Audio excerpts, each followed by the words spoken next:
নমো তচ্ছা ভগবতো অরহতো সম্মা সম্বুদ্ধচ্ছা। জগৎপূজ্য মহাকারণিক তথাগত সম্যক সম্বুদ্ধ শ্রীচরণে কৃতজ্ঞ প্রণাম নিবেদন করে প্রজ্ঞাপারমিতে অংশগ্রহণকারী সকল উপাসক উপাসিকাগণের নিরোগ দীর্ঘায়ু সুখী জীবন তথা জ্ঞান বিমণ্ডিত জীবন কামনায় শুরু করতে চলেছি আজকের বিভঙ্গ আলোচনা ক্লাস।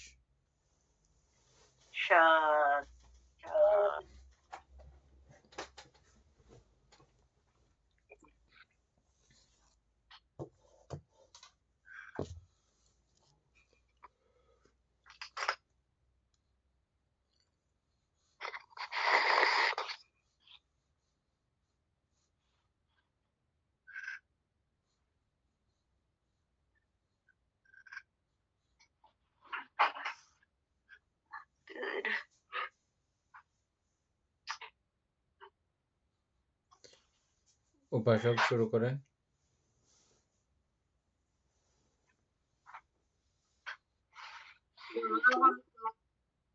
মঙ্গলক।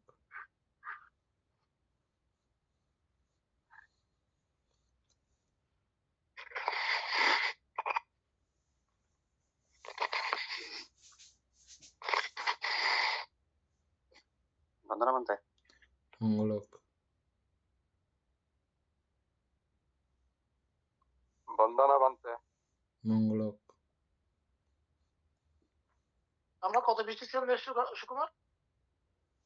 18 পৃষ্ঠার নিচে। আজকে দাদা থেকে দাদা বন্দনা বাকি পরে পৃষ্ঠাটা হচ্ছে যে 19-এর পরে 19-এর পরে পৃষ্ঠা। আচ্ছা 20 পৃষ্ঠায়, হ্যাঁ ঠিক আছে। হ্যাঁ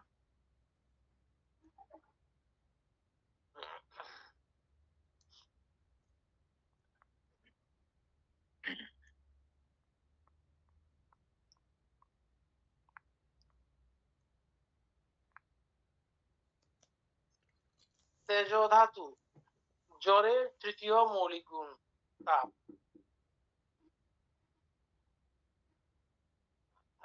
তাপহীন পদার্থ নাই। উষ্ণ শীতল তাপের তুলনামূলক অবস্থা মাত্র। ইহার পরিভাষা তেজ ধাতু দগ্ধ উত্তপ্ত আলোকিত পরিপাক করা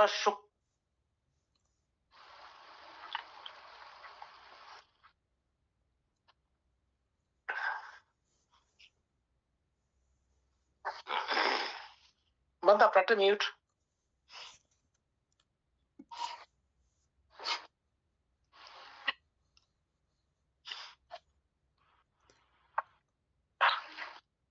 পরে যাবো বলতে নাকি? আপদাতো কালকে পড়া হয় নাই তো।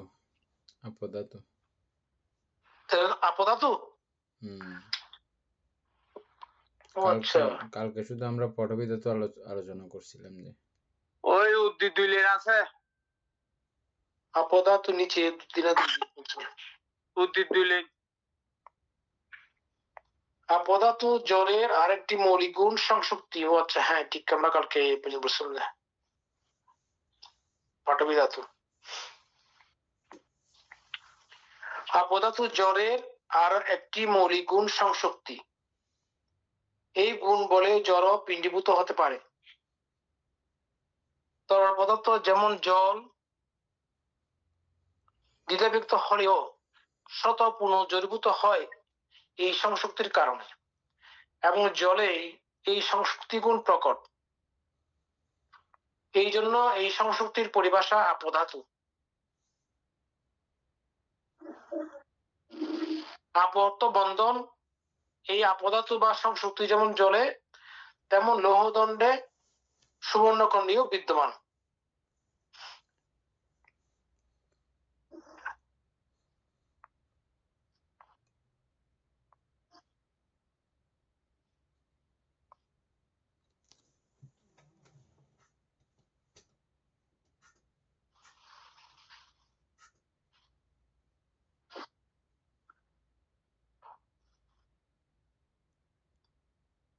বানতে भी क्या बंदगी मामलार না अच्छा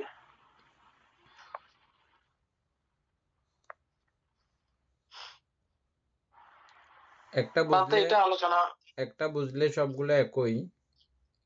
হুম, আপকে আমরা সংশক্তি আকারে চিনলেও আপ জাস্ট এটা একটা প্রজ্ঞপ্তি মাত্র। এটা মানে এরকম একটা গুণ আছে, যেই গুণটার নাম আপ বলতে পারেন। আর এখানে সংশক্তি বললে আমি এই জন্যই কথাটা বলছি, আগেরটার মতো করে মিলিয়ে নেবেন। এই সংশক্তি ব্যাপারটা আসার জন্য ওই তিনেরও সংযোগ প্রয়োজন আছে। তাহলে এই সংশক্তি ওর ব্যক্তিগত, আপের ব্যক্তিগত কোনো শক্তি না। আপও জাস্ট এমন একটা গুণ, এটাকে এরকম কোনো ভাষা বা এরকম কোনো কিছু নাই যে এটাকে এভাবে প্রকট করা যাবে।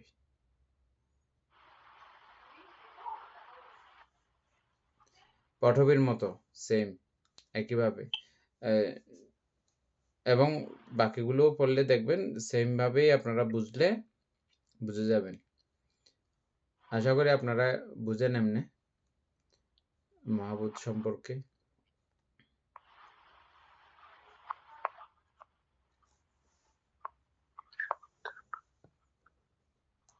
তেজধাতুও পড়েছেন। এই তাপ এমনি নর্মালি তেজধাতুর কোনো তাপ নাই।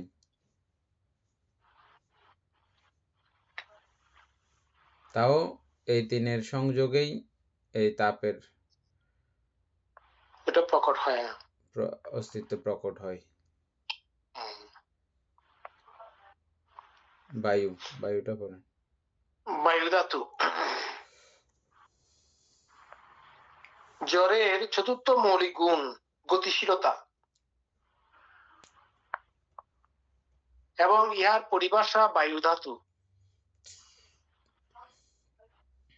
যা প্রবাহিত হয় অর্থাৎ গতিশীল তাই বায়ু। চন্দ্র, সূর্য, গ্রহ, নক্ষত্র ইহাদের বায়ু ধাতু গুণে স্বকক্ষে ঘুরতে পারতেছে। এই আমাদের দেহ, অঙ্গ প্রত্যঙ্গ, হস্ত পদাদিকে মন গতিশীলতা বা বায়ু ধাতুর বিদ্যমানতার কারণে ইচ্ছামতো পরিচালনা করতে পারে। জ্বরের যদি এই গুণ না থাকতো, তবে গতি, বেগ, ভারিত্ব, ধারণ, বাধাদান, চলনশীলতা, জ্বরের যদি এই গুণ না থাকতো তবে গতি, বেগ, ভারিত্ব, ধারণ, বাধা দান, চলনশীলতা, বায়ু প্রবাহ, জোয়ার ভাটা ইত্যাদি গতি ক্রিয়া সম্ভব হতো না। এই বায়ু ধাতু তেজ ধাতুর সহিত অবিচ্ছেদ্যভাবে জড়িত এবং উত্তাপের উৎপাদক।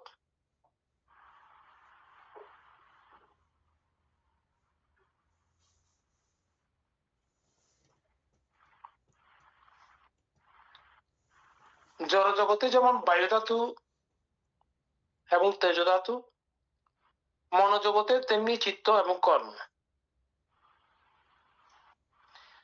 এখানে দুইটা বাদ দিল কেন? ওইটা বুঝছি অবশ্য, ঠিক আছে, কিন্তু ওই দুইটা ছাড়া এই যে নিচে আছে দাদা, নিচে আরো ফেললে। আচ্ছা তাহলে জ্বরের এই গুণ চতুষ্টয় পরস্পর আশ্রিত, সহজাত এবং সম্মতিভূত। আচ্ছা ঠিক আছে। এবং বর্ণ গন্ধ রস ওজের সহিত সংযুক্ত। এই সংযোগের মাত্রাধিক্য অনুসারে জ্বরের বিভিন্ন অবস্থা, বিভিন্ন আকার। এখানে একটু করে হয়েছে, বর্ণ গন্ধ রস ওজের সহিত সংযুক্ত।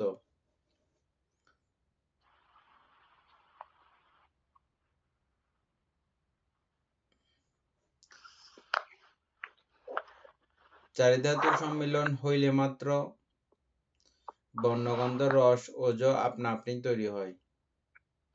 সহজাত তো বানতে সহজাত উল্লেখ করছে তো, আপনা আপনি সৃষ্টি হয়।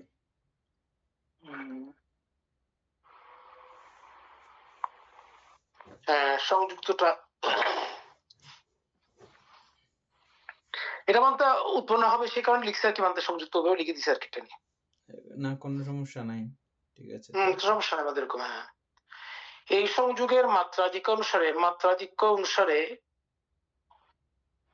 জ্বরের বিভিন্ন অবস্থা, বিভিন্ন আকার। পৃথিবীর হচ্ছে কঠিনতা, আপে সংশক্তি, তেজে তাপ এবং বায়ুতে বেগের আধিক্য বিদ্যমান। জ্বরের এই শক্তি চতুষ্টয়ের সাধারণ নাম মহাভূত রূপ।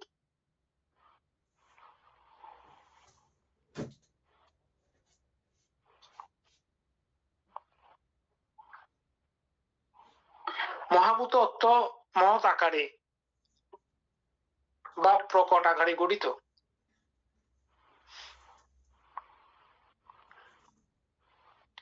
সুতরাং ইহার অর্থ এই যে জ্বরের যে যে গুণ মহৎ আকারে গঠিত হয়ে উৎপন্ন হয়ে আছে, সেই গুণই মহাভূত রূপ।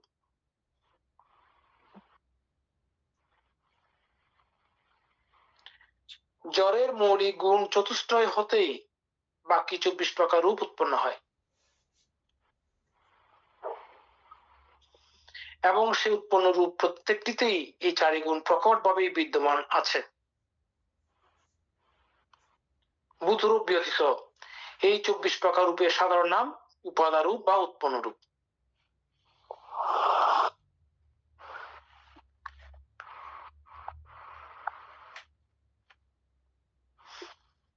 সবার মনে আছে ভূত রূপ কি কি? এটা বলতে এখন জানবো না পরে? না, পরে বাকি 24টা আর কি, যেগুলো 4 মহাভূত থেকে উৎপন্ন, বাকি 24টা রূপ ওখানে আবার ভাগ করছে আর কি। হ্যাঁ, 24 প্রকার হচ্ছে যে উৎপন্ন রূপ, বুধ উৎপন্ন রূপ আর কি। উপাদান রূপ বা উৎপন্ন রূপ। আচ্ছা, আমি বুঝছি, আমি উল্টো বলে ফেলছি বলতে। ঠিক আছে। বেদনা স্কন্ধ পর্বে বেদনা অর্থাৎ অনুভূতি বলতে সুখ বেদনা, দুঃখ বেদনা ও অদুঃখ অসুখ বেদনা।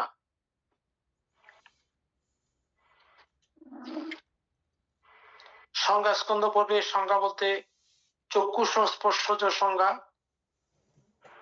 স্তোত্র সংস্পর্শজ সংজ্ঞা, ঘ্রাণ সংস্পর্শজ সংজ্ঞা, জিহ্বা সংস্পর্শজ সংজ্ঞা, কায় সংস্পর্শজ সংজ্ঞা ও মন সংস্পর্শজ সংজ্ঞা।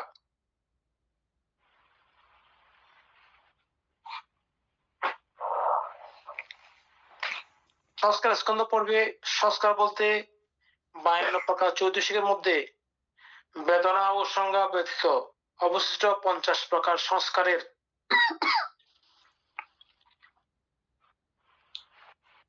অর্থাৎ চৈতসিকের প্রধান প্রতিনিধি হিসেবে চেতনাকে মুখ্য করে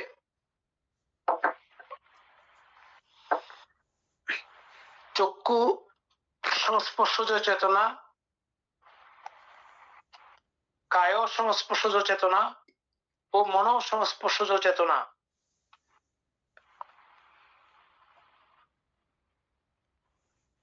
বিজ্ঞান স্কন্ধ পর্বে বিজ্ঞান বলতে চক্ষু বিজ্ঞান, শ্রোত্র বিজ্ঞান,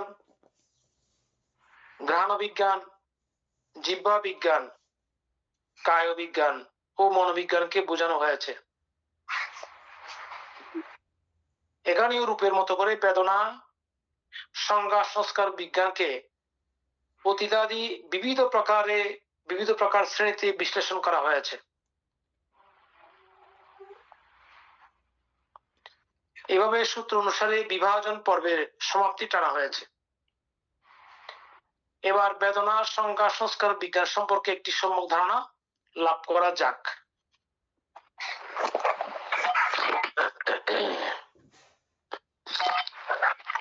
এখানে আর কোনো কিছু আছে নাকি চলে যাবো এখানে? বেদনা পড়বো। হ্যাঁ, আচ্ছা, স্পৃষ্ট আলম্বনের রসবোধ বেদনা।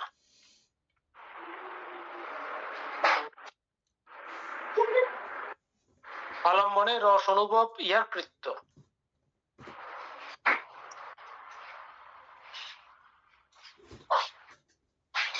যে কেহ যে কোনো আলম্বন অনুভব করে সে উহা আস্বাদের সহিত বা বিশ্বাদের সহিত অথবা স্বাদ বিশ্বাসহীন মধ্যস্থ ভাবে অনুভব করে।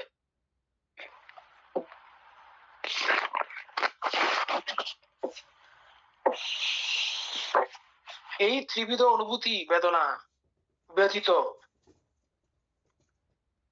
অন্য কোনো প্রকার অনুভূতি হতে পারে না। যেমন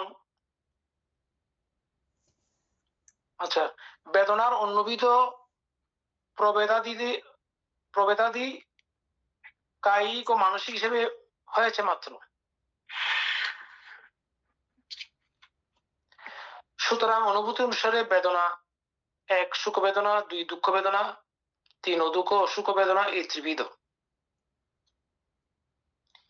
কিন্তু শারীরিক সুখ বেদনা, দুঃখ বেদনা এবং মানসিক সৌমনস্য দৌমনস্য উপেক্ষা বেদনা এই পঞ্চ ইন্দ্রিয় প্রভেদ বেদনা, অর্থাৎ কায়েন্দ্রিয় মনেন্দ্রিয় ভেদে এই পঞ্চবিধ বেদনা ফাস্সা পাচ্চায়া বেদনা।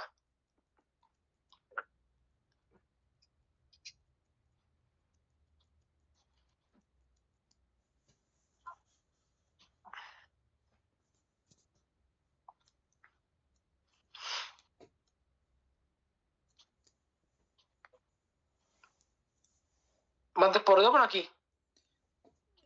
কোনো কিছু না বুঝলে বলেন, আর না হলে পড়ে যান। আচ্ছা, আর কারো যদি হ্যাঁ ঠিক আছে আমরা পড়ে যাই। না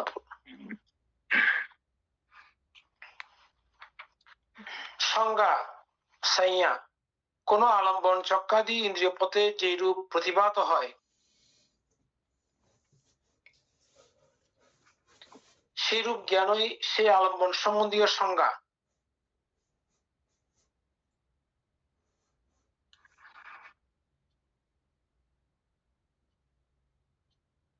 কয়েকজন অন্ধ একটি হস্তি বিভিন্ন প্রত্যঙ্গ স্পর্শ করলো, যে পাদ স্পর্শ করলো সে মনে করলো অস্থি স্তম্ভ সদৃশ, যে শুণ্ড স্পর্শ করলো সে ভাবলো হস্তি সর্পাকৃতি, যে কর্ণ স্পর্শ করলো সে ভাবলো হস্তি সূর্পের অর্থাৎ কুলার তুল্য। হস্তি সম্বন্ধে ইহাই অন্ধের ধারণা বা সংজ্ঞা। তদ্রূপ সংজ্ঞা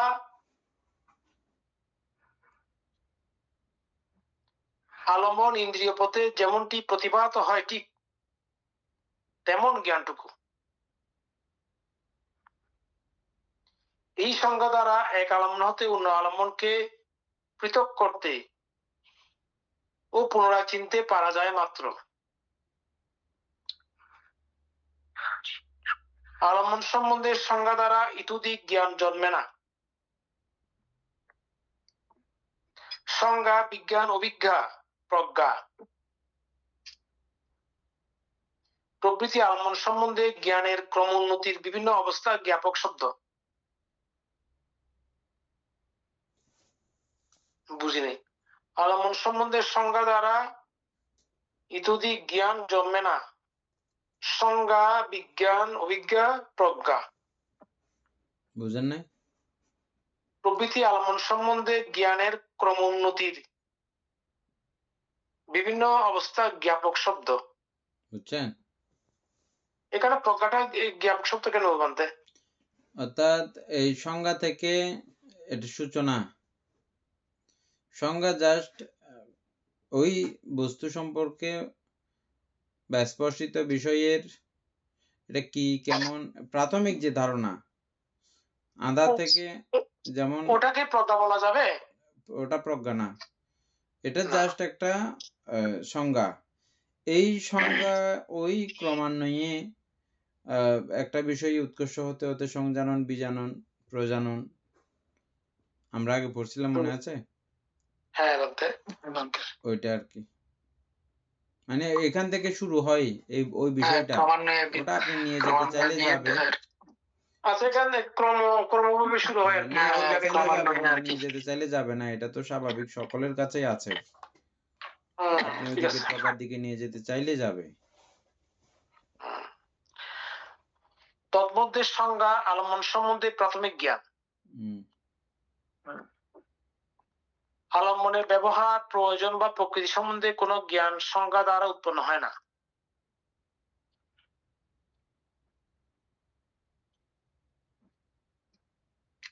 শিশু যে ছবি কৃত্য বিড়ালকে পরিচিহ্নিত করতে পারে তা তার পূর্বলব্ধ বিড়াল সংজ্ঞা দ্বারা। আচ্ছা, বুঝছেন? সংস্কার। আগে যে সে বিলাই দেখছে, এখন ছবির মধ্যে দেখলে ও বুঝতে পারে এটা বিলাই ছবি। সংস্কার চেতেতি চেতনা, যা চিন্তা করায় তা চেতনা। চেতনা সহজাত চৈতসিকগুলিকে এক নিজের অঙ্গীভূত করে আলম্বনে যোগ করে ও তাদের কার্যে উদ্দেশ্য নির্ধারণ করে। নিজের অঙ্গীভূত করে আলম্বনে যোগ করে ও তাদের কার্যে উদ্দেশ্য নির্ধারণ করে এবং কর্মসিদ্ধির জন্য প্ররোচিত করে।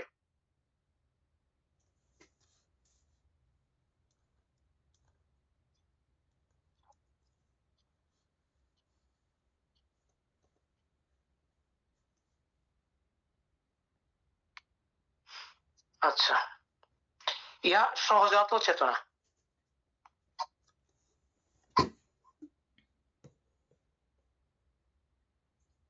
আচ্ছা, ওটা থেকে উৎপন্ন হয়েছে চেতনা একসাথে। আচ্ছা, 2 লোভাদি হেতু সংযোগে এই চেতনা, লোভাদি হেতু সংযোগে এই চেতনা কর্মে পরিণত হয়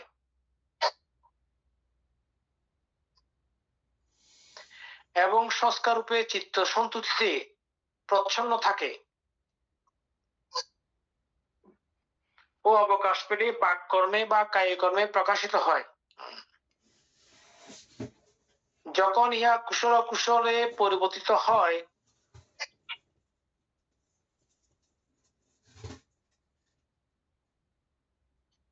তখন নানাক্ষণিক চেতনা। কর্ম সম্পাদন কাল ও ফলোৎপত্তি কাল বিভিন্ন বলে ইহা নানাক্ষণিক। নানাত্ব বিভিন্ন। ও আচ্ছা, নানা এখন ঠিক আছে। আমরা এটা চেতনার মধ্যে পড়ছিলাম আর কি, এখানে সংস্কারের মধ্যে নিয়ে আসছে। নানাটা বিভিন্ন বিষয় বলছে, ঠিক আছে পরে।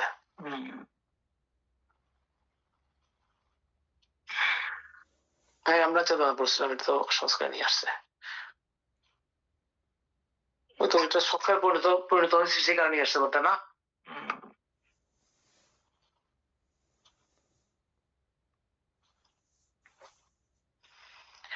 আচ্ছা, বিজ্ঞান। বিজ্ঞানের পালি বিয়ানা, বিয়ায়ানা। বর্তমানে জনগণ সাধারণত যে অর্থে বিজ্ঞান কথাটি ব্যবহার করে সেই অর্থ এখানে প্রযোজ্য নয়। বিজানাতীতি বিয়ানাং চিন্তেতীতি চিত্তাং, অর্থাৎ জানা অর্থে বিজ্ঞান এবং চিন্তা করা অর্থে চিত্ত বলা হয়। এই অর্থ সংকীর্ণ, ব্যাপক নয়, তবে বিজ্ঞান এবং চিত্ত মনের প্রতিশব্দ।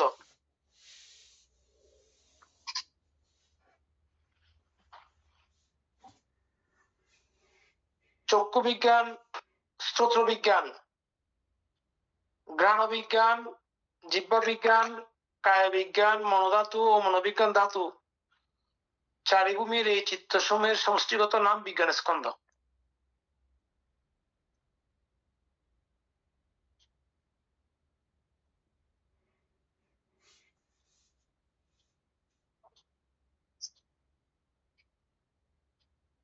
চক্ষু বিজ্ঞান, শ্রোত্র বিজ্ঞান, ঘ্রাণ বিজ্ঞান, জিহ্বা বিজ্ঞান, কায় বিজ্ঞান, মনোধাতু ও মনোবিজ্ঞান ধাতু চারিভূমির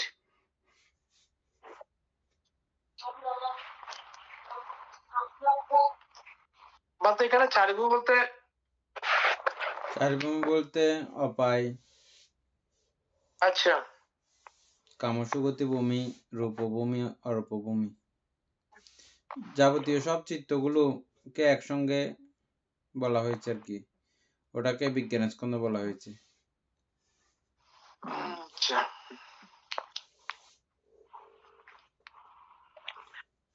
অভিধর্ম অনুসারে বিভাজন পর্বে সূক্ষ্ম মনস্তাত্ত্বিক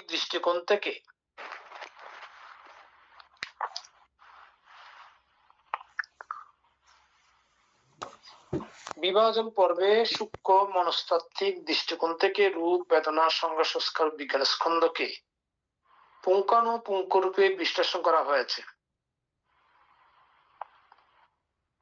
রূপ স্কন্ধ পর্বে রূপকে এক প্রকারে, দুই প্রকারে, এভাবে 10 প্রকারে বিশ্লেষণ করা হয়েছে। রূপকে বেদনা স্কন্ধ পর্বে এক প্রকারে, দুই প্রকারে, এভাবে 10 প্রকারে, 24 প্রকারে, 30 প্রকারে, বহু প্রকারে বেদনা স্কন্ধকে বিশ্লেষণ করা হয়েছে। কি বলে? সংজ্ঞা স্কন্ধের ক্ষেত্রে এক প্রকারে 10, 24, 30 বহু প্রকারে বিশ্লেষণ দৃষ্ট হয়। সংস্কার ও বিজ্ঞান স্কন্ধের ক্ষেত্রেও একই প্রকার বিশ্লেষণ প্রণালী স্থান পেয়েছে। আচ্ছা, প্রশ্ন জিজ্ঞাসা পর্বে রূপস্কন্ধ, বেদনা স্কন্ধ, সংজ্ঞা স্কন্ধ, সংস্কার স্কন্ধ ও বিজ্ঞান স্কন্ধের মধ্যে কয়টি বা কোনটি কুশল বা অকুশল বা অব্যাকৃত? কয়টি বা কোনটি কুশল বা অকুশল বা অব্যাকৃত? কোনটি সুখ দুঃখাদি বেদনার সাথে সম্পৃক্ত বা সম্পৃক্ত নয়?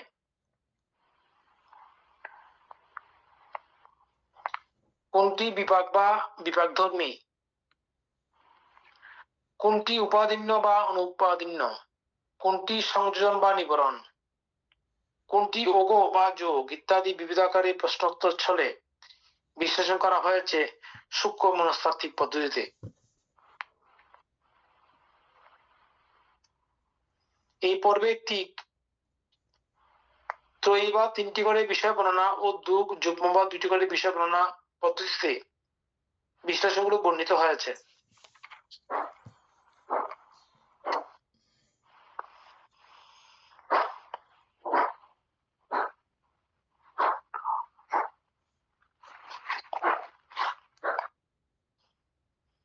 উক্ত প্রথম স্কন্ধ বিভঙ্গের সূত্র, অভিধর্ম ও প্রশ্ন জিজ্ঞাসাকারী পঞ্চস্কন্ধের সূক্ষ্ম বিশ্লেষণের একমাত্র কারণ হলো মোহগ্রস্ত পুদ্গল পঞ্চস্কন্ধকে বা কোনো এক স্কন্ধকে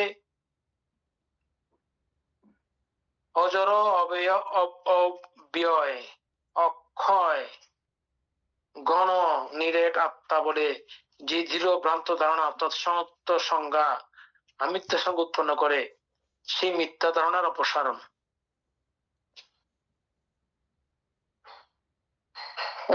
প্রশ্ন জিজ্ঞাসা সূক্ষ্ম বিশ্লেষণের একমাত্র কারণ হলো মোহগ্রস্ত পুদ্গল পঞ্চস্কন্ধকে বা কোনো এক স্কন্ধকে অজর, অব্যয় মানে কি বলতে? এখানে মানে নিত্য, ব্যয় হয় না, খরচ হয় না, ও আচ্ছা, জমাকৃত থেকে obvious. যায়, স্থায়ী থেকে ও যায়। হয়, ও আচ্ছা, ঘন। আর ঘনটা এখানে কি বোঝাতে চাচ্ছে বলতে? ঘন ঘন বলতে ওই যে এক পদার্থ বা একটা বিষয় মনে করা, আচ্ছা, এগুলো তো সবগুলো পৃথক পৃথক বিষয়, এগুলো সবগুলো সংযুক্ত হয়েছে। আর ঘন মানে অসংযুক্ত, মৌলিক একটাই। ও আচ্ছা। নিরেট আত্মা বলে যে দৃঢ় ভ্রান্ত ধারণা, অর্থাৎ সত্য সংজ্ঞা আমিত্বের সঙ্গে উৎপন্ন করে সেই মিথ্যা ধারণা অপসারণ। কারণ এই সত্য ধারণা বা সৎকারী দৃষ্টি বিমুক্তির প্রথম সোপান, শ্রোতাপত্তির ফলে উন্নীত হবার পথে চরম বাধা। তাই এই আত্মার সংজ্ঞা অপসারণ ব্যতীত বিমুক্তি লাভ সুদূর পরাহত।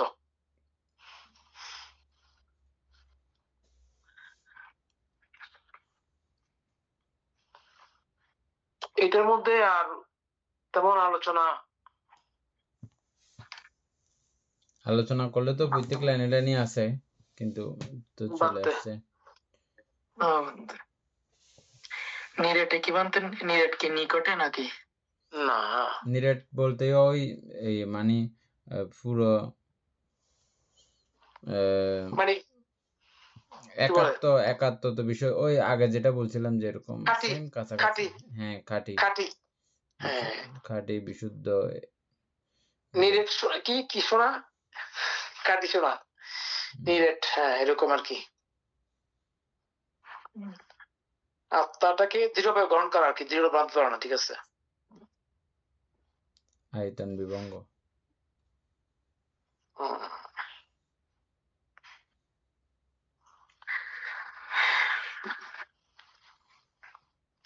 এই বিভঙ্গে তথাকথিত সত্যকে দ্বাদশ আয়তন আকারে বিশ্লেষণ করা হয়েছে।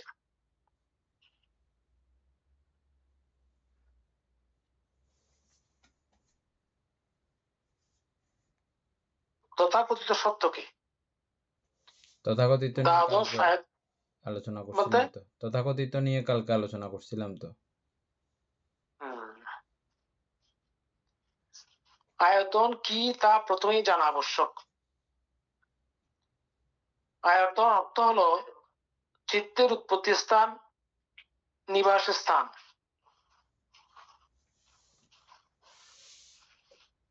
চিত্তের উৎপত্তি স্থান বা নিবাস স্থান চক্ষু বর্ণ দারু আলম্বনের আকারে। চক্ষু বিজ্ঞানের আয়তন বা উৎপত্তি স্থান, এগুলো কথা আলোচনা করে আমার ভালো হবে, সবার ক্লিয়ার হলে ভালো হবে। এগুলো সুকুমার বাবু এগুলো তো খুব সুন্দর করে জানেন না?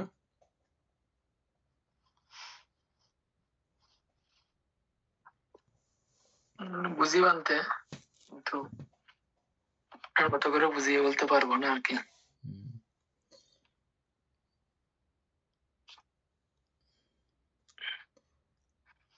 আয়তন হলো চিত্তের উৎপত্তি স্থান। চিত্ত কোথায় উৎপন্ন হয়, চিত্তের নিবাস কোথায়, এটা আমাদের এখন আর অজানা নাই। কিভাবে চিত্ত উৎপত্তি হয়? চিত্ত উৎপত্তি হওয়ার জন্য যেমন আমার আভ্যন্তরীণ বিষয়গুলো দরকার, বাহ্যিক বিষয়গুলোও দরকার, সবকিছুকে মিলেমিশেই এই চিত্ত উৎপত্তি হওয়ার একটা বিষয় ঘটে। আমার বাহ্যিক স্পর্শ উৎপন্ন না হইলে চিত্ত উৎপত্তি হওয়ার ব্যাপার আছে? বাহ্যিক আলম্বনের সংযোগ না হইলে চিত্ত উৎপত্তি হওয়ার ব্যাপার আছে? আচ্ছা, তারপরে তাহলে চিত্ত কিভাবে উৎপত্তি হয়? চিত্ত কি আমার মধ্যে আছে, নাকি এটা উৎপত্তি হয় যে?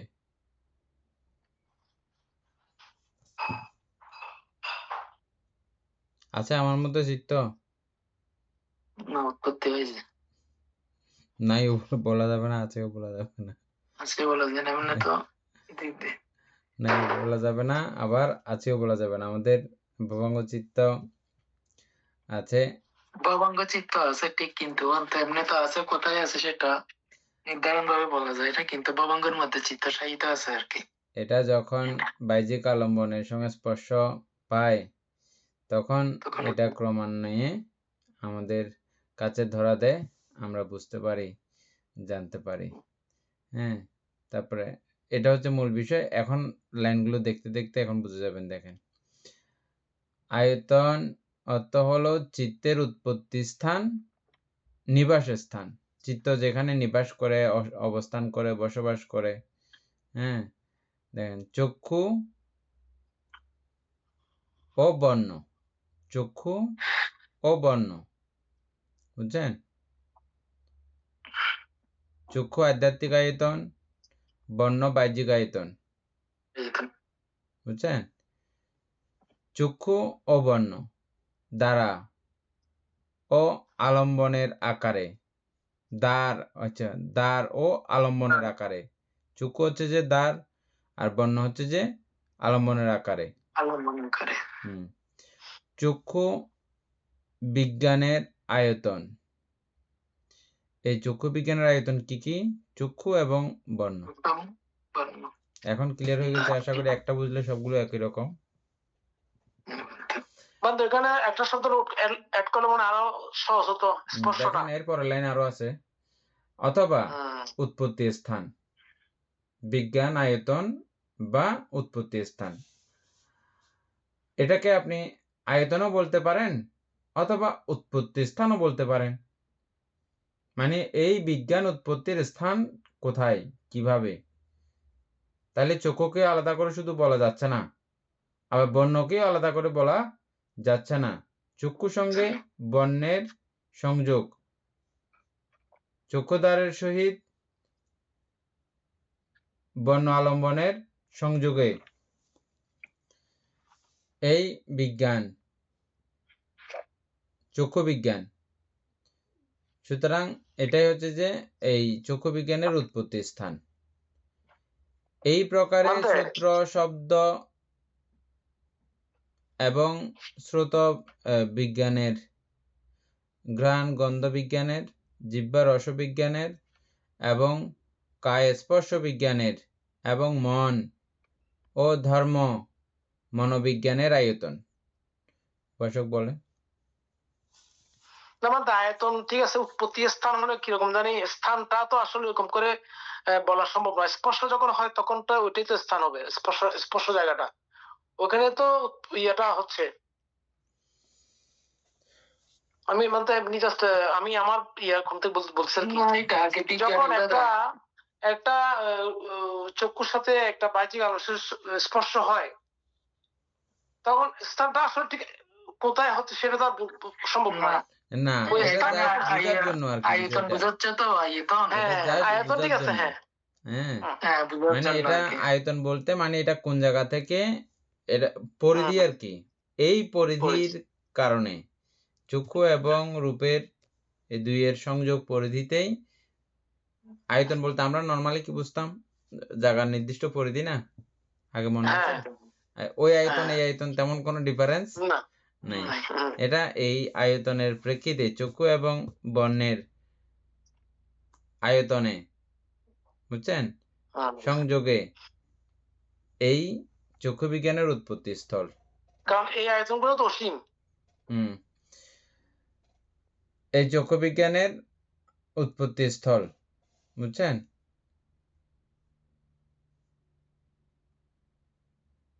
তাহলে চক্ষু বিজ্ঞানের আয়তন কি? চক্ষু এবং বর্ণ। চক্ষু বিজ্ঞানের আয়তন কি? চক্ষু এবং বর্ণ। চক্ষু বিজ্ঞানের উৎপত্তি স্থল কি? আমাদের বর্তমান ভাষা যদি আমরা বলি উৎপত্তি স্থল বলতে হবে। মানে আয়তন বললে আমাদের কাছে এটা পুরনো ভাষা হিসেবে আমাদের কাছে ব্যতিক্রম লাগতেছে, বুঝছেন?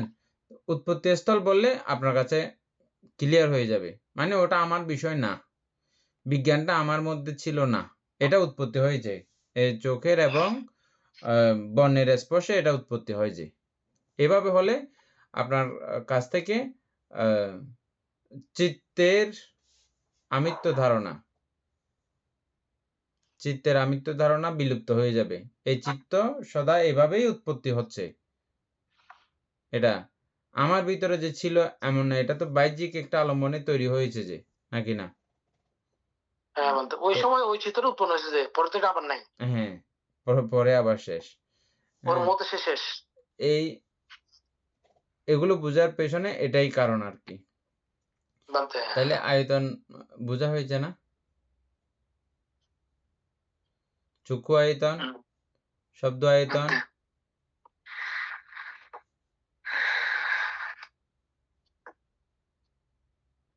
বিজ্ঞানের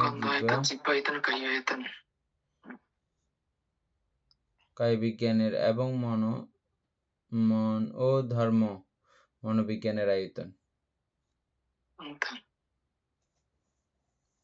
একইভাবে আর কি সবগুলো। এখন সবাই যদি ওকে বলে আমরা সামনের দিকে চলে যাবো। হ্যাঁ, তারপরে মনে রাখার জন্য আপনারা ইচ্ছা করলে আয়তন শব্দের অর্থ সরাসরি বর্তমান, আয়তন শব্দের অর্থ হচ্ছে উৎপত্তি স্থল, এভাবে লিখে রাখলে মনে থাকবে। এটা বানতে পুরো মানে অভিধর্ম অর্থ সংগ্রহ থেকে এখানে আনছে যে আমরা যেগুলো এখন পরে আসতেছি। না, অভিধর্ম অর্থ সংগ্রহ তো পুরো অভিধর্ম পিটকের মন্থনকৃত অবস্থা, পুরো বইয়ের, আর এখানে তো অল্প পুরো ছিল। অভিধর্ম পিটকের না, এগুলো ছোট, আমি এটা বলতেছি ছোট যে লেখাগুলো আসছে সব অভিধর্মের আর কি। আমরা যে অভিধর্ম অর্থ সংগ্রহ করেছি সেই লেখাগুলো এখানে একদম আর কি। হ্যাঁ, পুরো লেখাগুলো এখানে। চিত্ত মনোবিজ্ঞানের মধ্যে একটা পার্থক্যটা বুঝলাম না। হ্যাঁ, মনোবিজ্ঞান আর আচ্ছা, চিত্ত, মন আর ধর্ম এটা বুঝেন না জানা আমাদের। মন আর চিত্তের মধ্যে ডিফারেন্সটা কি এটা বুঝতেছি না। মন আর চিত্তের মধ্যে কোনো ডিফারেন্স নাই, দুটো একই জিনিস। মন, চিত্ত, বিজ্ঞান, চেতনার মধ্যে একটু ডিফারেন্স আছে। আবার ওই চেতনা শব্দের অর্থ কিন্তু আবার ওই চিত্ত, চেতেতি চেতনা। একটা পরিস্থিতিটা, হ্যাঁ, এগুলো সমার্থক শব্দ সবগুলো। হ্যাঁ, মানে আমাদের চৈতসিক ভেদে পড়লে আবার ওই চেতনার শব্দ আরেক রকম গিয়ে দাঁড়ায়।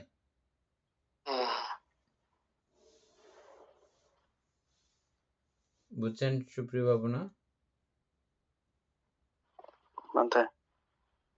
তাইলে মনোবিজ্ঞানের আয়তন কি? মন এবং ধর্ম।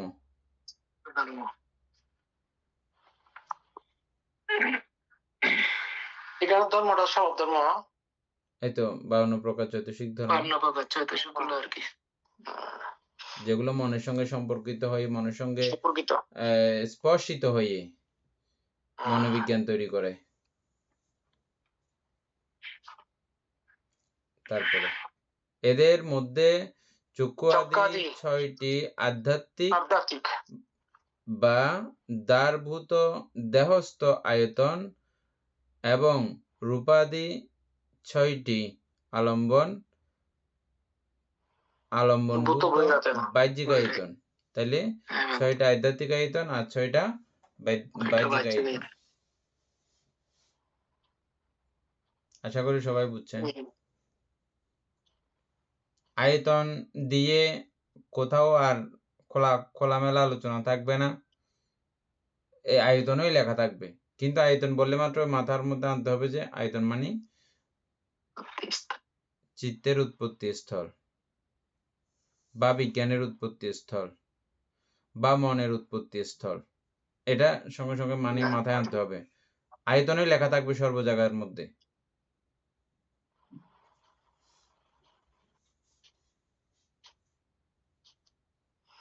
আচ্ছা, সূত্র অনুসারে বিভাজন পর্বে দ্বাদশ আয়তনে প্রত্যেকটিকে অনিত্য, দুঃখ, অনাত্ম, বিপরিণাম ধর্মী পরিবর্তনের অধীন বিষয়। এখানে বিপরিণামধর্মী বলা হচ্ছে পরিবর্তনের অধীন বিষয়, আচ্ছা, বলে ব্যক্ত করা হয়েছে। বিপরিণামধর্মী, হ্যাঁ।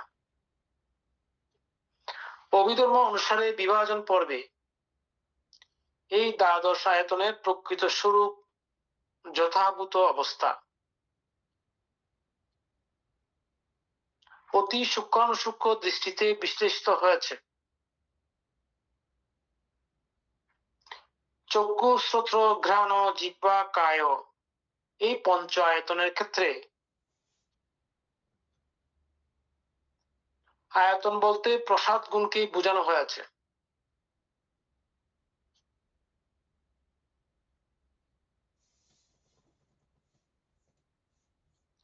সেই প্রসাদ গুণ কিন্তু চর্মচোখে দেখার বস্তু নয়। এখানে এই জায়গা থেকে আবার যান।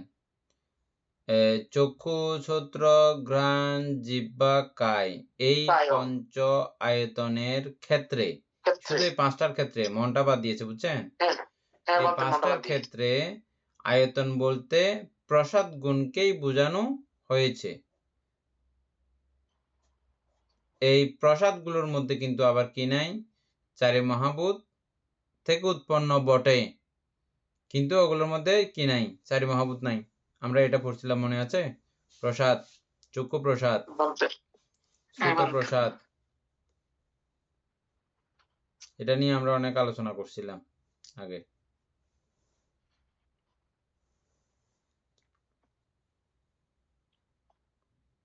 ওই পঞ্চ আয়তনকে প্রসাদ, পঞ্চায়তন বলতে প্রসাদ গুণকেই বোঝানো হয়েছে।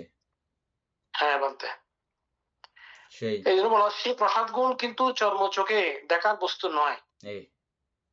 এটা চোখে দেখা যাবে না, যেহেতু চারি মহাভূত সেখানে উপস্থিত থাকে না। এটা চারি মহাভূত থেকে উৎপত্তি বটে, কিন্তু চারি মহাভূত সেখানে উপস্থিত থাকে না, মানে আমাদের মনের মতো আর কি। হ্যাঁ।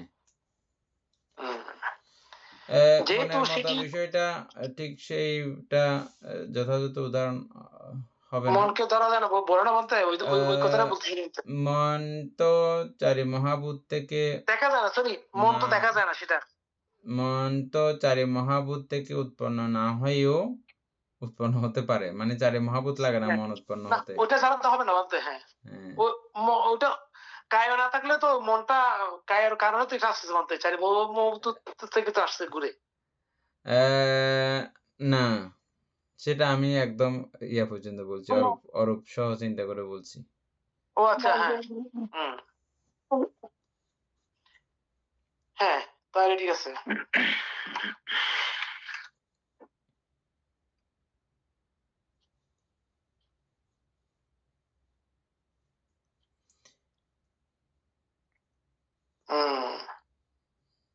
সেই প্রসাদ গুণ কিন্তু চর্মচোখে দেখার বস্তু নয়, বুঝছেন? এই চক্ষু প্রসাদ আদি এগুলো চামড়া চোখে দেখা যাবে না, যেহেতু সেটি গুণ, তাই অদৃশ্যমান। আর এমনি তো গুণগুলো আপনার বাড়তে অদৃশ্যমান থাকে। এটা গুণ, এটা চোখের একটা গুণ, এটা দৃশ্যমান নয়। আসলে প্রসাদ অর্থ স্বচ্ছতা। এই স্বচ্ছতা গুণ বিশিষ্ট জড় পদার্থগুলি প্রসাদ। জাস্ট এই কথাগুলো আমাদেরকে বোঝানোর জন্য। এই স্বচ্ছতা বা স্বচ্ছতা বলতে আমরা পরিষ্কার বুঝি, যে কোনো একটা বস্তুর পরিষ্কারতা বুঝি আমরা, না? তবে এই শব্দগুলো দিয়েই যে ওই বিষয়টা বোঝা যাবে এমন কিন্তু না, বুঝছেন? আসলে প্রসাদ অর্থ স্বচ্ছতা। এই স্বচ্ছতা গুণ বিশিষ্ট জড় পদার্থ গুলিই প্রসাদ রূপ। স্বচ্ছতা গুণ বিশিষ্ট। যাই হোক, আমি আপনাদেরকে আগেই বলছিলাম যে অভিধর্ম এমন একটা বিষয়, এটা বইয়ের লাইন দিয়ে কাজ হবে না। বইয়ের লাইন দিয়ে এটা বোঝা সম্ভব না, এগুলো লেখা সম্ভব না ভাষা। আমরা অনেক জায়গাতে এটা পড়ছিও পাইছিও না, জাস্ট এটা বই সহযোগিতা করবে যে আপনাকে একটু একটু, জানতেছি। কিন্তু মূল বিষয় এটা লেখা ইয়ে করা অসম্ভব ব্যাপার। সুকন বাবু এটা বুঝেন ভালো করে না? বানতেন বুঝি মোটামুটি। জয়িত বাবু বুঝায়। মানতে চেষ্টা করতেছি।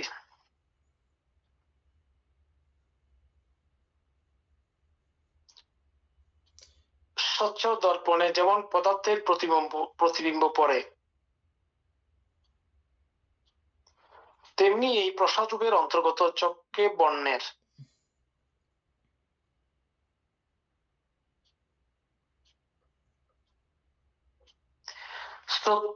শ্রোত্রে শব্দের, ঘ্রাণে নাসিকায় গন্ধের, জিহ্বায় রসের এবং কায়ায় স্পর্শের, ত্বকেন্দ্রিয় গ্রাহ্য জড়গুণের যেন প্রতিবিম্ব প্রথম দ্বারা স্পর্শ উৎপত্তি হয়।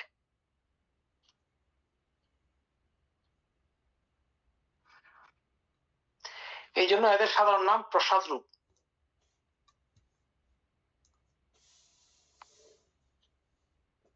এটা বলতে একজন যেমন অন্ধ ব্যক্তি, উনি চোখে দেখেন না, কেন? তার মধ্যে গুণপ্রসাদটা নাই, অবিদ্যমান কারণে। এখানে ওটাকে বোঝানো হচ্ছে, একজন কানে শুনতে পায় না, তার মানে ওনার মধ্যে ওই প্রসাদ গুণটা বিদ্যমান নাই, শোনার। এরকমই তো কথা নাকি?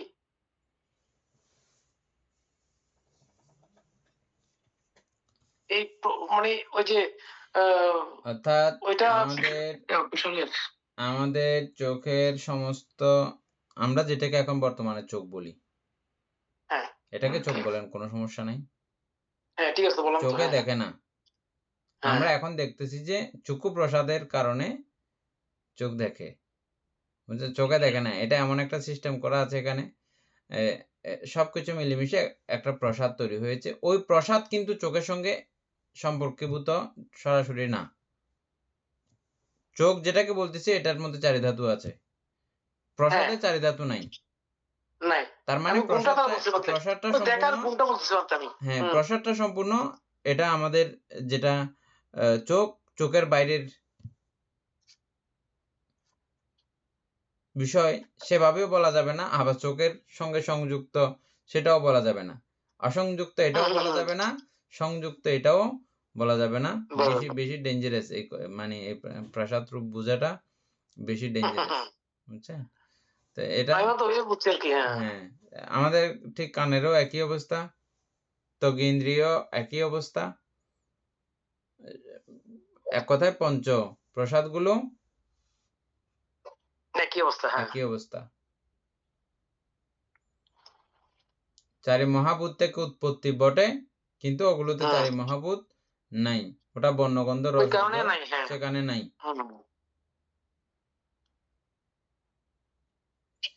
কিন্তু এগুলোর একটা দেখার ক্ষমতা, শ্রবণ করার ক্ষমতা, গন্ধ নেওয়ার ক্ষমতা, স্পর্শ করার ক্ষমতা, এই ক্ষমতাগুলো পূরণ করতে করতে কত কল্পকাল চলে যায়, তবু পাওয়ার পর পাওয়া যায় যেগুলা, আমরা তো এগুলা বুঝি না।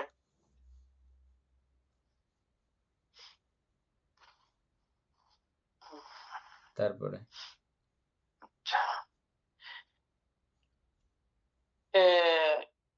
এই ক্ষেত্রে এই প্রসাদ গুণকে আয়তন বলে। বাকিরা কিন্তু কিছু বলতেছেন না, আমরা এগুলো এমনি বলে চলে যাচ্ছি, বুঝছেন? এগুলো অভিধর্মের মধ্যে আমরা পড়েছি, সেখানে বুঝে না থাকলেও এখানে এই আলোচনাগুলো থেকে আবেশন করে এই বিষয়গুলো বুঝতে পারেন। এগুলো না বুঝলে, এগুলো পঞ্চস্কন্ধের অন্তর্ভুক্ত কথা, পঞ্চস্কন্ধ না জানলে, পঞ্চস্কন্ধ না চিনলে উনি কখনো বিপাসনা করতে পারবে না। বিপাসনা না করলে কখনো শ্রুতাপত্তি মার্গ আদি লাভ হবে না, এটা নিয়ম নাই। বিপাসনা ছাড়া অন্য কোনো ওয়ে, অন্য কোনো রাস্তা নাই যে যেটার দ্বারা শ্রোতাপত্তি মার্গফল লাভ করা যাবে। বুঝছেন? বান্ধে চিত্ত শূন্য হওয়া যায় চিত্ত শূন্য হ্যাঁ, চিত্ত শূন্য হওয়া যায়, চিত্তহীন চিত্ত বিলীন হয়ে যেতে পারে। নির্বাণে চিত্ত বিলীন হয়।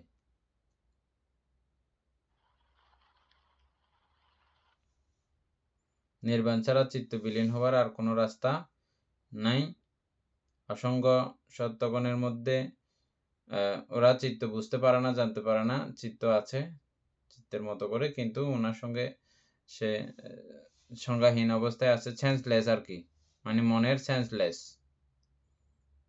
অবস্থায় থাকে অসংখ্য লোকের মধ্যে।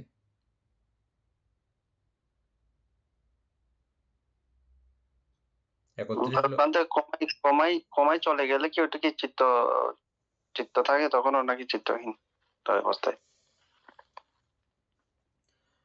কোমায় চলে গেলে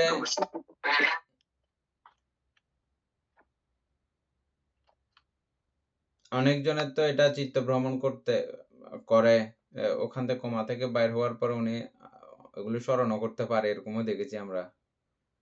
এদিকে কিন্তু ওনার কোনো খোঁজ খবর নাই, কিন্তু উনি এখান থেকে বের হওয়ার পরে সবকিছু বলে।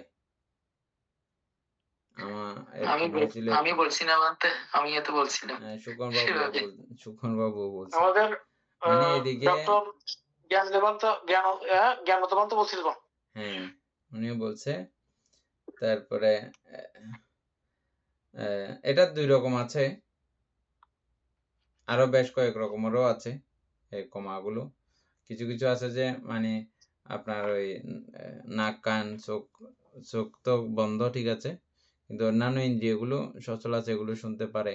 আবার মাঝে মধ্যে এগুলো সবগুলো অচল হয়ে কিছুই শোনে না, পুরো এই দেহর এই বর্তমান অবস্থা থেকে দূরে অবস্থান করে, এরকম পরিস্থিতিও আছে, মানে যেটাকে আমরা ভবাঙ্গ নামে এখন বলতেছি আর কি। পুরো ভবাঙ্গ জগতের মধ্যে গিয়ে ওখানে ওনার বিচরণ থাকে তখন।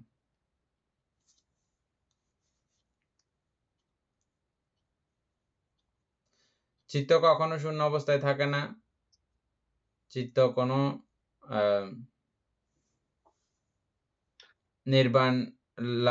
নির্বাণ প্রাপ্ত হওয়া অবধি ও কোনো না কোনো আলম্বনকে কেন্দ্র করে ও সঞ্জীবিত থাকে। কিছু না থাকলে তখন ভবাঙ্গ আলম্বন নিয়ে হলেও সে থাকে, কিছু না থাকলেও। নির্বাণ না পাওয়া অবধি চিত্ত নিঃশেষ হয় না।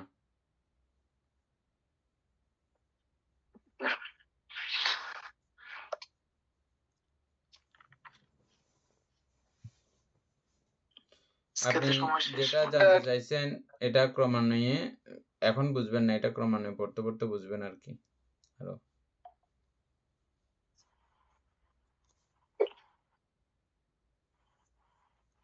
তারপরে আজকে তো সময় শেষ হয়ে গেছে। কত পর্যন্ত হয়েছে? এই কথা এই প্রাসাদ গুণকে আয়তন বলে, আয়তন দিবাঙ্গ মধ্যবন্ত আর কি। লাইনটা মনে রাখলে হবে।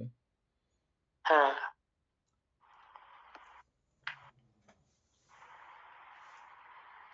সদ্ধর্ম প্রাণ প্রিয় উপাসক উপাসিকা বৃন্দ, এতক্ষণ যাবৎ আমরা বিভঙ্গ আলোচনা করে যে পুনরাশি অর্জিত হয়েছে, পুনরাশি অনন্ত চক্রবাসী সত্যগণকে দান করছি, গুরুবান্ধী দেবকে দান করছি, মাতা পিতাগণকে দান করছি, এবং এই পুণ্যের কাছে আমরা প্রত্যেকে প্রার্থনা করব নির্বাণ লাভ অবধি অসৎ ব্যক্তি মূর্খ ব্যক্তি পাপ মিত্রের সংসর্গ লাভ না করে সদা সর্বদা জ্ঞানদর্শী কল্যাণ মিত্রের সান্নিধ্য সংসর্গ লাভ করতে সক্ষম হয়ে এরূপ সাধু কামনা পোষণ করে আজকের মতো ক্লাস এখানে সমাপ্ত করছি। সাধু সাধু সাধু ও